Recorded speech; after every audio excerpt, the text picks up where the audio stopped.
At para naman sa mga balita sa labas ng bansa, 7 kalalakihan ipiniit sa United Arab Emirates sa kasong pagpupondo umano sa mga rebelde. At Estados Unidos nangako ng tuloy-tuloy na suporta sa Iraq laban sa mga Sunni rebels. Ito ang mga globalita ni Edwin Eusebio.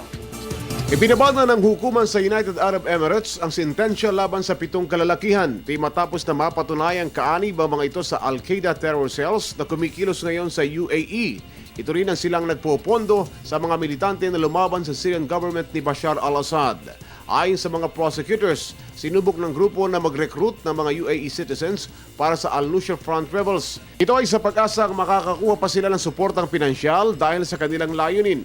Ang mga hinatulan ay sila ring akusado sa pagtatangka na maglunsad ng bomb attack sa Emirates at iba't ibang lugar. Ayon sa Gulf Specialist sa Washington Institute for Near East Policy, Lori Plotkin-Bogard, napatunayan ang ilang mga kaso laban sa mga Islamist na nagsusulong ng karahasan sa UAE.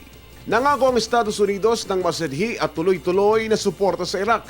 Kaugnay ito, digman ito sa mga Sunni rebels. At bahagi ngayon ng malaking tulong ng Amerika ang lupon ng mga military advisors. Sila ang magsusulong ng aksyon sa Iraq kung kakailanganin.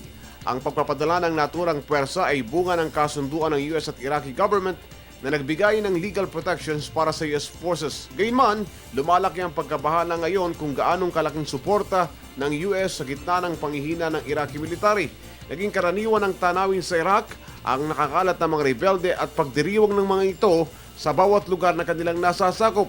Sa Amerika naman ay dumarami ang panawagan mula sa mga mambabatas na maglunsad na ng airstrikes. Dahilan kaya minamadali ng Pentagon ang pagpapadala ng mga bala, bomba at mga tangking pandigma sa Iraq Security Forces.